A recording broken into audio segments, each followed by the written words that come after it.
अऊज़ु बिल्लाहि मिनश्शैतानिर्रजीम बिस्मिल्लाहिर्रहमानिर्रहीम। अस्सलाम वालेकुम ख़वातीन व हज़रात, आप देख रहे हैं द नॉलेज टीवी और मैं हूँ बाबरा शिराज। एक बार अमीरुल मोमिनीन अली अलैहिस्सलाम कहीं जा रहे थे। रास्ते में एक यहूदी उनका हमसफ़र बन गया और रास्ते में जब एक मुकाम पर आए तो वहाँ एक पहाड़ी नाला अपनी पूरी क़ुव्वत के साथ बह रहा था। हज़रत अली अलैहिस्सलाम रुक गए। यहूदी ने एक चादर पानी पर बिछाई और ख़ुद उस पर बैठ गया। चंद लम्हात बाद वो खैरियत से दूसरे किनारे पर पहुंच गया। फिर उसने आप की तरफ देखकर कहा, अगर तेरे पास भी वो विर्द होता जो मेरे पास है तो फिर तू भी मेरी तरह नदी को पार कर सकता था। हज़रत अमीरुल मोमिनीन ने उसे आवाज़ देकर फरमाया कि यहाँ ठहरे रहो, मैं अभी आ जाता हूँ। फिर आपने पानी को इशारा किया।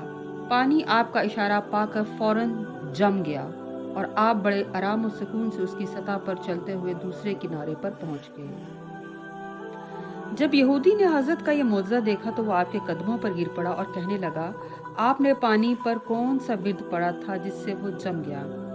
हज़रत ने उससे फरमाया, नहीं, पहले तुम बताओ कि तुमने कौन सा विर्द पड़ा था जिसकी बरकत से तुम चादर पर बैठकर दूसरे किनारे पर पहुंच गए। यहूदी ने कहा, मैंने तो एक इसमें आज़म पढ़कर अल्लाह से दुआ की थी। ये उसी इसमें आज़म का असर था जिसकी वजह से मैंने चादर पर नदी को पार किया।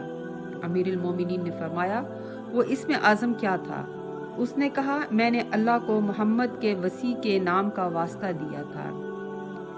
अमीरुल मोमिनीन ने फरमाया, मुझे पहचानो, मोहम्मद का वही वसी मैं हूँ जिसका तुमने वास्ता दिया था। यहूदी ये सुनकर आपके हाथों के बूसे देने लगा और उसने इस्लाम कबूल कर लिया।